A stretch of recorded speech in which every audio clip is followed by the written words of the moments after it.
We are truly facing almost two evils that are destroying our dollars. In today's video, we're going to be talking about those. Now, you got to follow with me because one is right before our eyes. The other is coming in almost like a sneak attack. So let's talk about these two ways that our dollar is being destroyed and also how we can try to protect what we have. Today's video starts right now.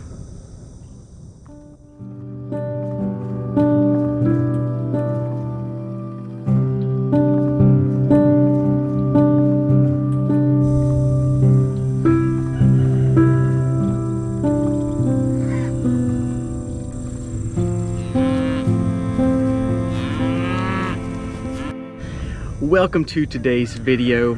It is more of a sobering video, but I wanted to bring some things to your attention. Now, some of you guys who are so enlightened and also really keep up with what's really going on in the world, you know a lot of this. But we're gonna discuss it, and I believe that if we kind of have this longer video talking about some of the ways and the scenarios that our dollar is going to crash, America won't be exceptional or a city on a hill.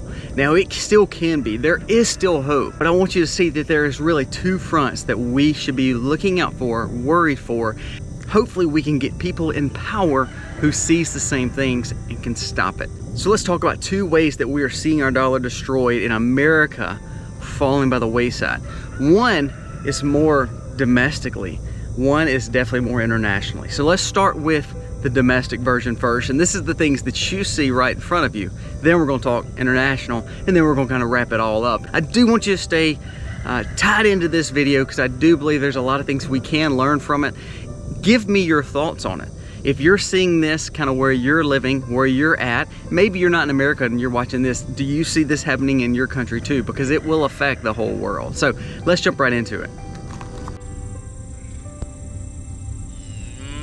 So we see the dangers of what we're doing to our dollar domestically. We are printing more money than we've ever had. So we've printed more money in the last 3 years than we ever have in our history, all added up. That's not good. So we see inflation and how it is really devaluing our dollar. The tools we had before was raising our interest rates.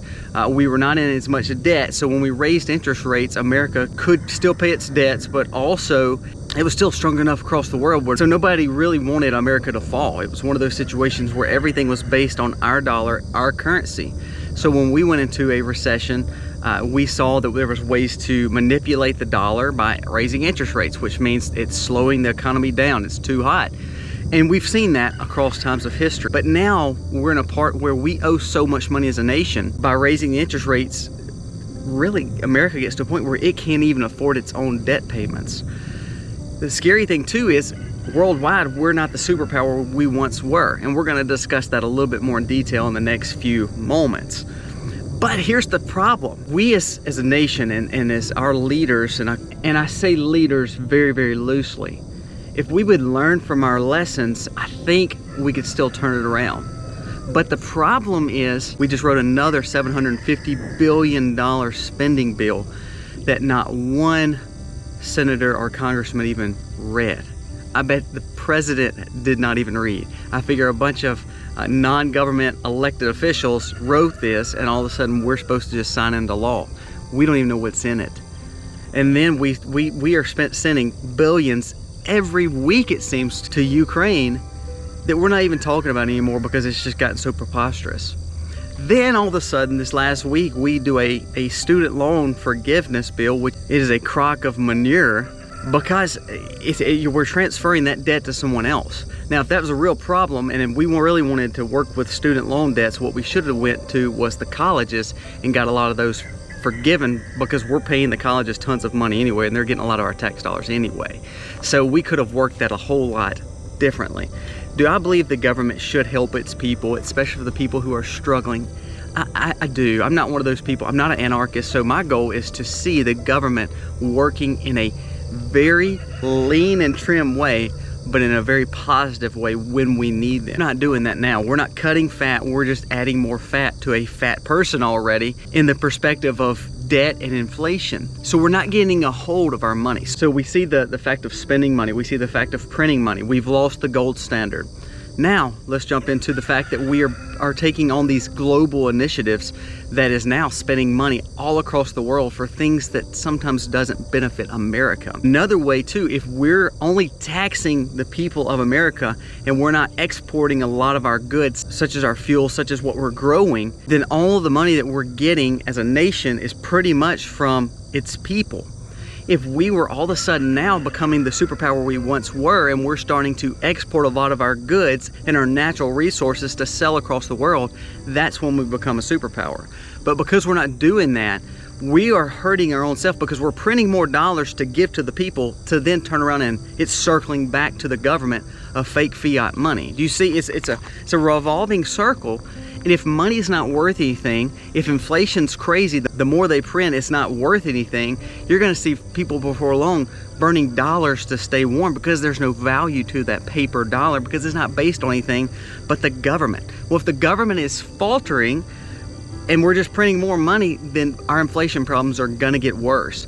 We've also lost our moral compass and our values as a nation, to where we wanted to help the world. Now it's all about our narcissistic approach. So our leaders are not really helping the world as much as they may be fattening their own pockets, or doing pork projects just for them and for their constituents that has nothing to do with the good of the nation. And the crazy thing is, we name these bills different things, like the Inflation Reduction Act or the infrastructure bill. A lot of times it's not even doing those things. So we've got to get back to a point where we write simple bills that are not tied to 50 to 60 to 70 other pork projects, because that's where we're falling as a nation. So the government is showing weakness across. We're not exporting a lot of our goods because, for instance, we're not even pulling them out of the ground. We're paying farmers not to farm. And because of that, we're becoming this global style European country that is becoming part of a bigger world order, that now we're starting to see where the World Economic Forum has power. We're starting to see the UN have power. That is not why we were exceptional. That's not why we were the city on the hill. The reason America was what America was because it was shining like it was a superpower. It was providing needs across the world. Because of our strength, we didn't have to go to war a lot of times, because our power to say, you're not going to do this because I'm going to withhold this from you, it stopped everything. But now, because we're losing that, we're showing weakness across the world, which then makes us be more involved in NATO and UN. In the World Economic Forum, we're wanting to have a global approach to world peace, I guess you could say, or a world reset. Well, what it's doing is taking America's value, instead of bringing countries up to what we expect, we're bringing ourselves down to where we're even with them. Is that really what we're supposed to be doing? Is that what our forefathers really set up for? Is that what true freedom means? Is that what being a city on a hill and having a moral compass meant? Was instead of bringing these people equivalent to us, or helping these nations get to a better level and to a better life, or for their people to have a better life, we instead brought ourselves down. So now we have inflation, we have the fact that we're spending more money than we really can, and it's not helping inflation, it's not helping the recession, because ultimately we are raising the interest rate, but we're not curbing spending. We're spending more as a government and as a people, which is taxing the people more, which is putting more debt on the people, which is hurting and devaluing our dollar. The whole point of raising interest rates is to slow down inflation, to bring balance. Well, if we're still raising interest rates, we're still giving fake money to people, we're taxing people more, then what we're doing is we're becoming an impoverished nation, because we are making the middle class go away. So we're making a class of the lords, the politicians, and the ones are what you would consider an elitist class, and then you're making the serfs, the slaves, the lower class and the people. Now, class warfare and polarization that we've done in our nation for the last few years has really affected our America as a whole, because we're imploding. So now we're fighting over what to export. We're importing more, and we've seen, because we've chose to import a lot more and do these free trade acts, which I'm not against, but because we don't have a balanced approach, that's why we're seeing the supply chain issues fall to pieces. That's why the food shortages happen. Instead of buying this cow that's walking around at the local butcher, then goes to the local supermarket, if I sold this cow at slaughter, or I sold this cow to a feedlot, that cow may end up somewhere across America, processed in one plant, sent overseas to be repackaged, to then turn around and send back to us because of the global economy and the global regulations, and because that we think that's a good idea. So that beef may have went a lot of different places. Instead of getting bottled water, if you're buying bottled water, instead of buying bottled water from a local source, you want to buy Fiji water, which comes over on a ship that's pumped with full of diesel across the ocean to get to you to say you have pure, clean, wonderful water. So that's why we see the food system broke. It's because we are taking on this global approach because we've lost the power across the world, because America is printing too much money and does not have the assets to cover it, such as gold. We're not exporting a lot of our goods because we have this idea that fuel is terrible and that natural gas is terrible and that our farmers need to quit farming, so we don't have a lot of things to export. We're having to import everything. So the supply chain is hurting us. So inflation, the printing of money, the fact that we are now paying more people with currency that's not worth anything to not work, to not be exceptional, to lose our moral values. We are seeing the fall of the nation. Our politicians, our news are really putting us against each other, which is helping us to implode. All that to be said, now we're looking at a recession. So that's on the domestic side. Now let's talk international, and then we're gonna wrap it all up. I hope you're still with me. Leave a comment below and tell me you're still with me. Because we're weakening ourselves domestically. International front is seeing that, and the international front will destroy our dollar. So we talked a few days ago about the BRICS, about B-R-I-C-S, the BRICS countries, which are Brazil, Russia, India, China, and South Africa. Now, those countries in itself, as we talked in the other video, controls about 30 to 40% of the movement of goods. The population, number 1 and 2, are China and India, so more populous in these nations. And the BRICS overall, I think, fits for about 30% of the population already before any other nations are tied into BRICS. Now, here's where it gets a little scary. Because of that, a few things you want to pay attention to. When this administration got in, their goal was to get out of Afghanistan. Afghanistan, no matter how you thought about it, it was a bad situation. We knew that. We've been there way too long. Because the way we showed the pullout, we showed weakness. We also went against a lot of our allies. Now here's the kicker, the reason I want to bring this up. When we pulled out of Afghanistan, it made a vacuum. Saudi Arabia, who from the 1970s, when we got away from the gold standard, needed us to protect them. We were the ones that's supposed to say, we're securing you always, to take care of you no matter what, as long as you tell everybody when they're buying your fuel and when you're selling petroleum that you do it with the dollar, petrodollar. That is why it means when we're considered the world's currency, because the petrodollar, and because Saudi Arabia has always backed us because we've taken care of them. After Afghanistan, and we showed weakness and we showed the fact that we're not too smart in some of the decisions we make, guess what happens? Afghanistan becomes a vacuum. China kind of comes into Afghanistan. Then Saudi Arabia sees that we are now having dealings with countries like Iran that they may not be too close to, and that we've caused a problem in Afghanistan. What does Saudi Arabia do? They don't become too happy with us. So all of a sudden, Russia steps in and becomes their friend. Now, Russia and Saudi Arabia has done some military exercises together. And people, if you don't know, when countries say they're doing military exercises together, that means they're working together.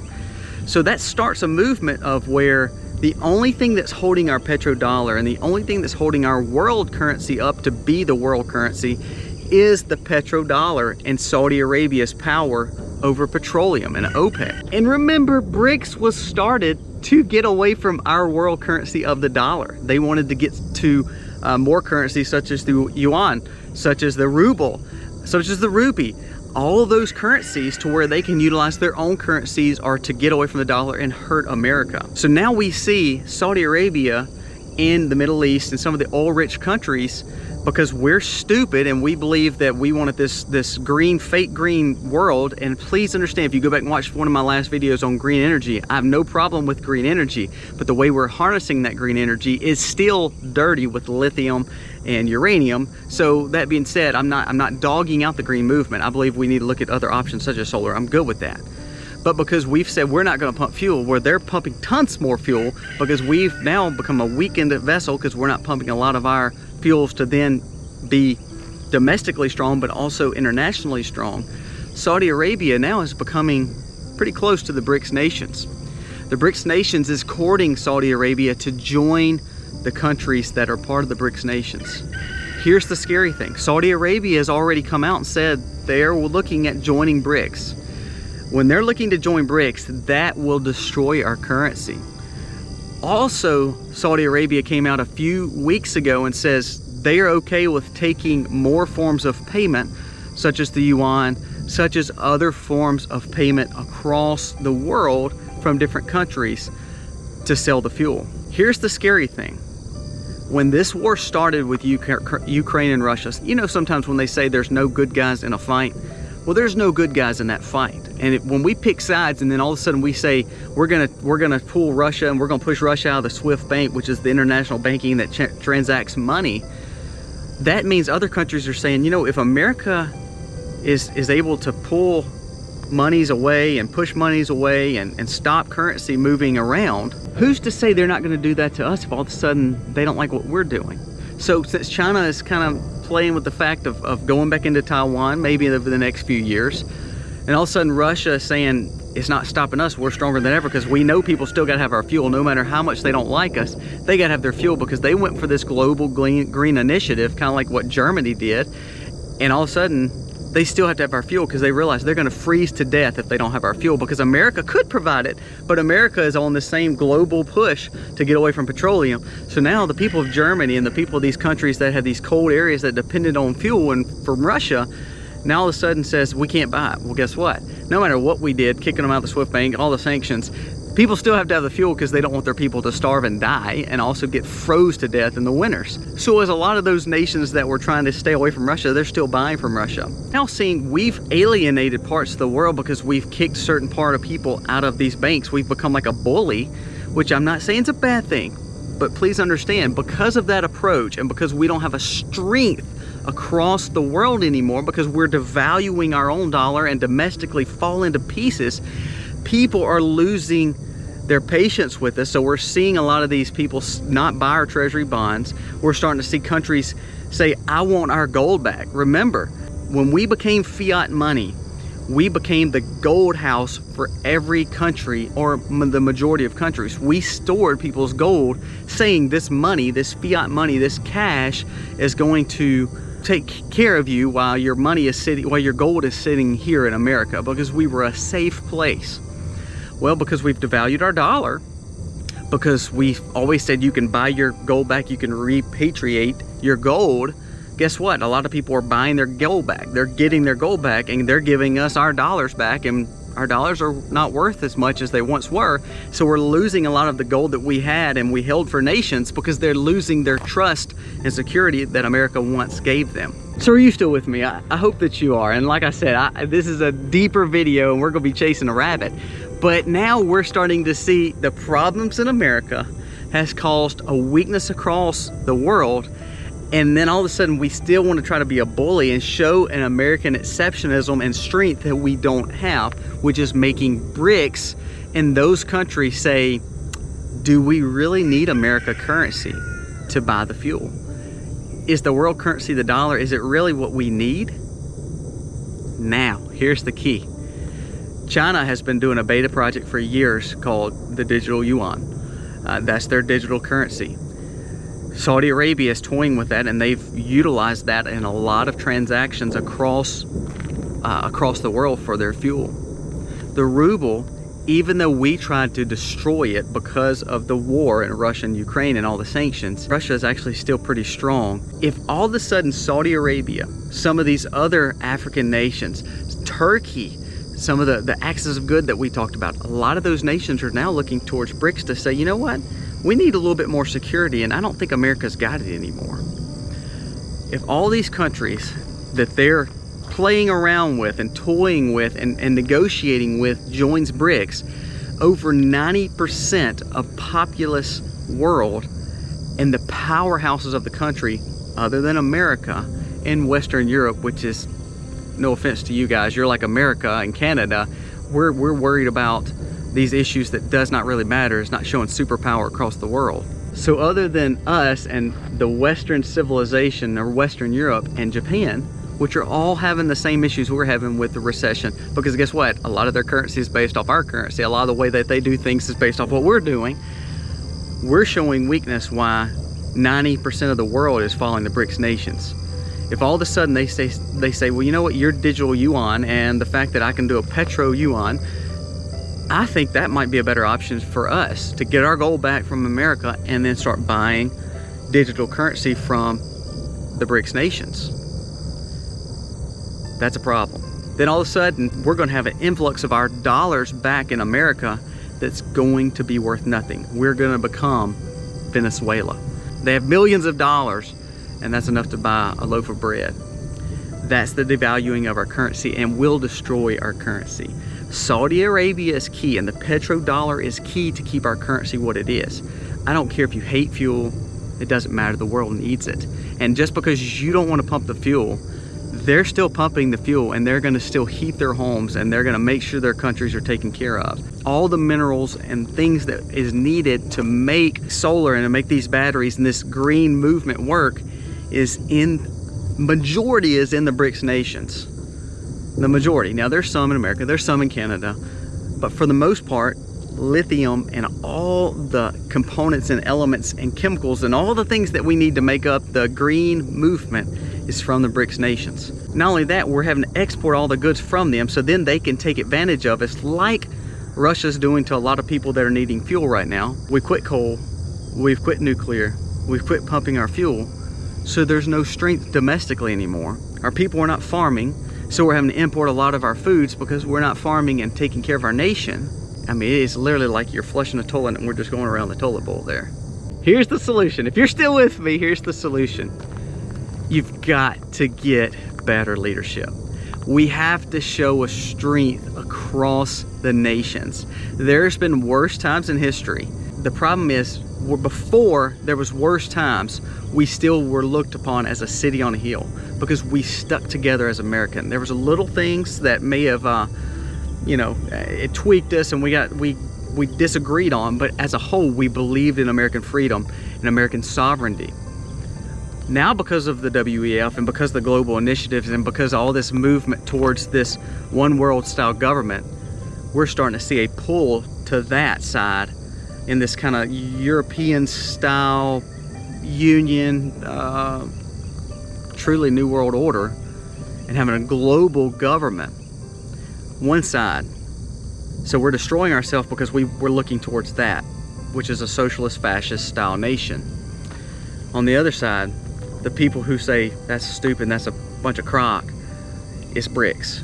And the nations that are now saying, I don't believe what the WEF is saying, I don't believe what America is spewing right now. All they care about is all this garbage that doesn't matter. We're trying to feed our people, we're trying to provide fuel, and we're gonna keep on doing this. And guess what? They're evil too. So we have two evil powers that are looking at America and pretty much both destroying who we are. Gain wisdom and see a lot of these things in front of you so you can take care of your family. The reason we prepare, the reason we have emergency preparedness, the reason we try to do all we can in prepping and survival is because, first of all, we believe God gives us the things that we have, and we want to be able to be smart with those things and be good stewards with what God has given us, such as this earth, such as these cows, and so the fossil fuels in the ways that He's been innovative to teach us how to utilize the things in this earth that He's given us. I always go back and say, well, why was the fuel there in the first place? Why do we have these wonderful fossil fuels in the ground if we're not willing to pull them up? Now, is there different ways to pull them up? I'm fine with that. Be innovative and let's figure that out. But because we're not wanting to pull our fossil fuels up, they're still pulling fossil fuels up across the world, and they're making billions off of it, and they're nations who don't like us. And they're evil people who are not being good to their people, which I don't know anymore. Sometimes I wonder if our government's being good to us anymore. But also the minerals that is needed to make all this green energy is still in the ground, and they still have to break the world up to get to it. So what is the difference in doing the same thing for fuel and being innovative, learning how to do it to show that we can be an exceptional nation? What's the reason we've lost all our moral values? For one thing, we've turned away from Christ and away from God as a nation. So we need to get back on that path. So what I hope this video really will come down to the fact that you need to first build a moral compass and have values again. We need that as a nation. So we have to have leadership who is gonna make the hard decisions to be a moral compass across the world. Not only that, we've got to stay away from fighting other people's wars and sending all our money to everybody else. We need to literally take care of ourselves domestically, build strength before we worry about everybody else. So we have to rebuild our house. We have to get America strong again across the world. Cash that you have, the cash you have in the bank, the cash you've worked so hard for, it's either going to be taken in taxes from the government because we're not doing enough across the world to get them to pour money in that way, so they're going to tax their people. Well, then they're turning around and giving money back to you because of all the incentives and all the fiat currency that we're printing. So there's no value to the currency that we once had. Domestically, it's fallen to pieces. But internationally, they see that, and that gives them a reason to destroy America and destroy the dollar. Because we're already starting that. We've already lit the match. They're just letting it go to the fireworks to then blow up. So I know this was a sobering video. I really hope that you followed me in all the rabbit trails that we went down. This is not any situation that you should not be aware of, but pay attention to what we're doing as a globalist push in America that's turning us into a socialist nation that's really going to make us impoverished. And then look internationally how these countries are saying, we're not doing that. And because you are doing that, and because you've showed weakness and you've brought yourself down, we're now going to become the superpower that you once were. The scary thing is we took care, the crazy thing is people depended on us across the world. Now, if they don't depend on us, they depend on them, and they don't care about them either. They're evil countries too. So if all of a sudden their goal is to have this, dictatorship and to push across the worlds, we're looking at World War III, and we're looking at not being strong enough to do anything about it. Open your eyes, and I hope that this video will make you say, you know what, we may need to call our senators and congressmen and wake them up. We may need to vote for somebody better than the establishment that we have in there now. It's time for America to stand up, because if we don't, we won't have an America to stand for. Guys, thank you so much for watching today's video. I know it was a sobering video, not as happy as I would like for it to be, but ultimately sometimes we need a little wake-up call before we have nothing to wake up to. God bless, guys. Happy homesteading, y'all.